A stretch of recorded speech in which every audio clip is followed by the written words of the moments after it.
bien? Alors bonjour à tous, je m'appelle Didier Chasselet, je suis médecin généraliste 71, qui veut dire Ma Santé J'y Tiens, et qui est composé actuellement de plus de 300 soignants du département. Il faut savoir que j'ai pas l'habitude, c'est une première. Il faut savoir que des collectifs comme le nôtre, il en existe un peu partout en France. Là, on est à 55-60 collectifs. On ne sait pas exactement le chiffre exact parce que tous les jours, il y a de nouveaux collectifs qui se créent. On est en lutte contre la modernisation de la loi de santé qui... Julien Sud va vous faire un discours un peu plus structuré derrière moi. Là, je voulais surtout remercier, mais vraiment du fond du cœur, les patients qui sont venus, parce que cette marche est ouverte à tous, et les patients sont bien avant nous concernés par cette loi de santé. On vous présente ça comme une avancée sociale, le fait de ne plus régler votre médecin traitant, alors qu'en réalité, on voit bien que derrière, c'est un désengagement de l'État progressif, la mainmise des mutuelles, en ce qui concerne la finance des consultations, enfin les flux financiers, et d'autre part, une mainmise aussi de l'administration sur nos pratiques, avec une étatisation des contraintes administratives dont on a du mal à se départir. Il faut savoir que la marche est soutenue officiellement par le Conseil de l'ordre départemental des médecins, de la Saône-et-Loire, mais également de la Nièvre, parce qu'on va traverser 2 départements, soutenue par l'Union régionale des professions de santé, qui est un organisme avec des représentants élus de toutes les professions de santé. Nous sommes soutenus aussi par les syndicats, les associations. Enfin, il y a un vrai symbole derrière cette marche, qui aura un retentissement, j'espère, au niveau national. Il faut savoir que même à La Réunion, aujourd'hui, ils ont une action de soutien à notre marche, et on les salue. Voilà. Donc nous allons quitter Chalon-sur-Saône, passer par Autun, La Selle-en-Morvan, Arleuf, et dimanche midi, nous serons à Château-Chinon. Château-Chinon étant la première sous-préfecture de France qui a perdu ses médecins libéraux.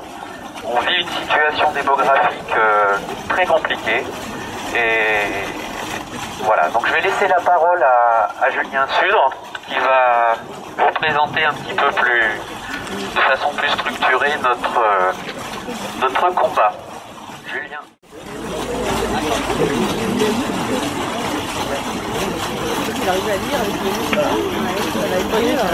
Bien lu ses feuilles. Alors bonjour à tous. Pourquoi cette loi santé défendue par Marisol Touraine provoque-t-elle une mobilisation historique de tous les professionnels de santé? C'est la question à laquelle nous souhaitons répondre à travers les nouvelles actions que nous allons mener dans les semaines, voire les mois à venir, la résistance citoyenne ne cessant de grandir. Depuis le début de notre mouvement, on ne cesse de vouloir faire croire à nos concitoyens et patients que les professionnels de santé rejettent en masse cette loi uniquement à cause des problèmes administratifs posés par l'application du tiers payant généralisé. Alors bien sûr qu'à eux seuls, ces problèmes pourraient justifier un refus d'application. En effet, quiconque étant affilié à une mutuelle a déjà connu la galère pour obtenir un remboursement dû et non versé par erreur ou simple mauvaise volonté d'un organisme assurantiel. Imaginez ce que cela donnerait pour un professionnel devant renouveler cette opération 10 à 15 fois par semaine et auprès de plusieurs dizaines d'organismes différents. Un professionnel de santé n'est utile à la société que lorsqu'il soigne, et non pas lorsqu'il remplit des papiers. Nos politiques ont tendance à l'oublier. Plus de temps passé à faire de l'administratif, c'est moins de temps à consacrer aux patients. Les délais pour avoir des rendez-vous qui augmentent. Des jeunes diplômés qui préféreront le salariat et ne s'installeront pas, comme c'est déjà le cas ces derniers mois. Des médecins qui partiront de manière anticipée à la retraite. Bref, des déserts médicaux qui se généraliseront. Mais aujourd'hui, l'inquiétude et la colère qui frappent le milieu médical dans son ensemble va bien plus loin que le tiers payant généralisé. Nous sommes persuadés que nous sommes à la veille d'une mutation profonde et négative de notre système de santé solidaire. Mutation qu'une fois de plus, on cherche à cacher à nos concitoyens. Cette mutation, voulue par nos politiques, les technocrates de Bruxelles et les mutuelles, s'attaque au pilier même de la déontologie médicale.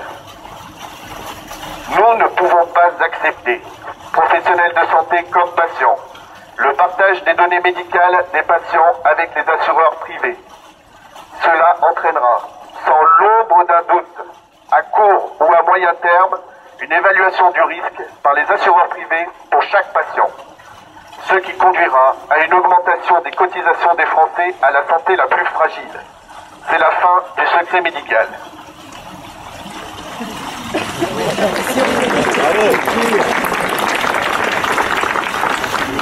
L'avènement des réseaux de soins contenus dans cette loi n'est pas non plus tolérable. Cela empêchera les Français les plus modestes de continuer à se faire soigner par leurs praticiens habituels qui connaissent leurs besoins et cherchent à leur fournir des soins de qualité, au profit d'autres praticiens moins regardants et acceptant de faire du low cost. C'est la fin du libre choix du praticien et du contrat médical. Cette loi ouvre également la porte à un désengagement progressif de la sécurité sociale au profit des mutuelles et assureurs privés, et donc à la fin de notre système de santé solidaire. Alors pour certains, cette menace n'est que virtuelle, mais peut-on accepter le risque de basculer vers un système de santé à l'américaine? Et puis si ce risque est virtuel, comment expliquer dès lors la mise en place de la mutuelle entreprise obligatoire? D'après le gouvernement, c'est une mesure sociale. Mais alors pourquoi avoir rendu cet avantage salarial imposable avant de le rendre obligatoire? Et en quoi est-ce une mesure sociale lorsqu'elle ne concerne ni les retraités, ni les chômeurs, ni les travailleurs précaires intérimaires, ni les étudiants qui font partie pourtant de ceux qui renoncent le plus aux soins? La seule explication est la volonté non assumée de désengagement de la sécurité sociale amorcée le plus rapidement possible. Bravo!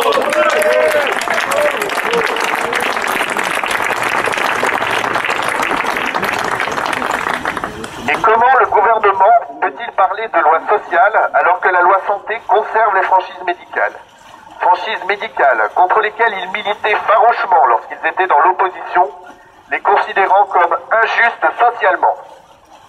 Est-il acceptable que ces franchises, avec la mise en place du tiers payant généralisé, soient directement prélevées sur le compte en banque de nos concitoyens comme cela est prévu? Peut-on véritablement accepter les frais bancaires et les risques de découvert que cela induira chez nos concitoyens?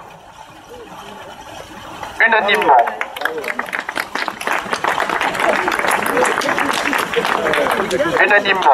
les professionnels de santé veulent défendre une médecine de proximité indépendante.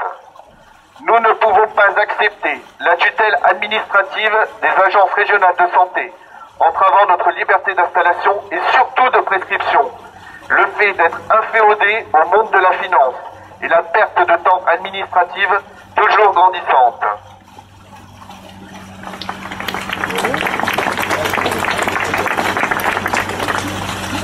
Nous profitons de cette tribune qui nous est offerte pour poser quelques questions ouvertes aux technocrates bien pensants, auteurs de cette loi, sans aucun doute la plus asociale de ces 30 dernières années.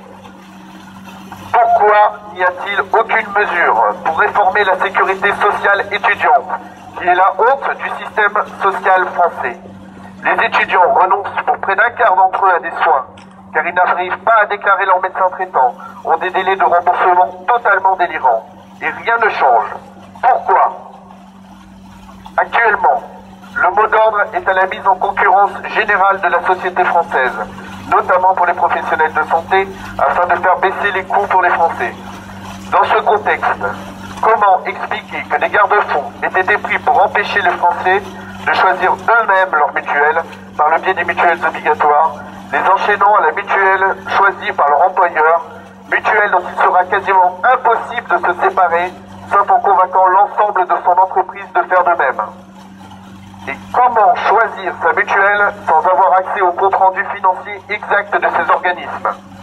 L'obligation de publication des comptes de gestion des mutuelles est repoussée par le gouvernement d'année en année. Pourquoi?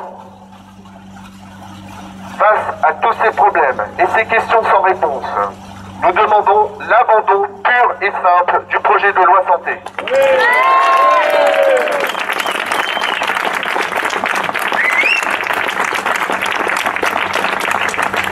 sommes conscients qu'une modernisation de notre système de santé solidaire est nécessaire. Mais cela ne peut se faire sans les patients et les professionnels de santé de terrain qui sont les seuls compétents dans ce domaine et devront être logiquement et obligatoirement les acteurs centraux de la rédaction d'une nouvelle loi.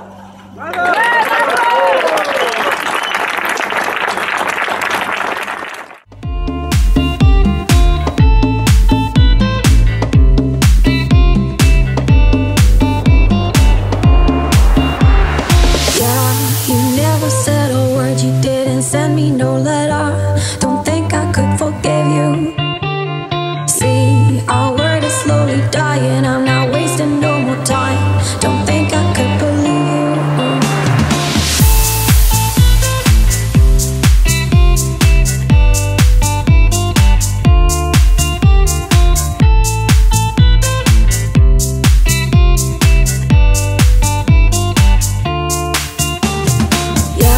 You never said a word, you didn't send me no letter. Don't think I could forgive you. See, our word is slowly dying, I'm not wasting no more time. Don't think I could believe you.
Termine cette journée avec justement la parole d'un patient.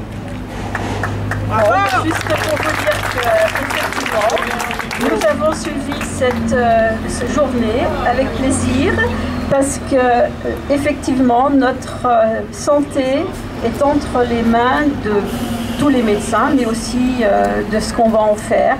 Et moi, je ne souhaite absolument pas voir mon dossier médical dans une assurance ou ailleurs pour qu'on puisse me dire quand j'aurai 80 ans ou 85 ans, bien madame, maintenant vous allez payer tant parce que vous avez trop de maladies. Et ça, c'est impossible. Voilà. Là, tout le monde doit être soigné de la même manière que l'on soit petit ou adulte. Parce que nous avons travaillé.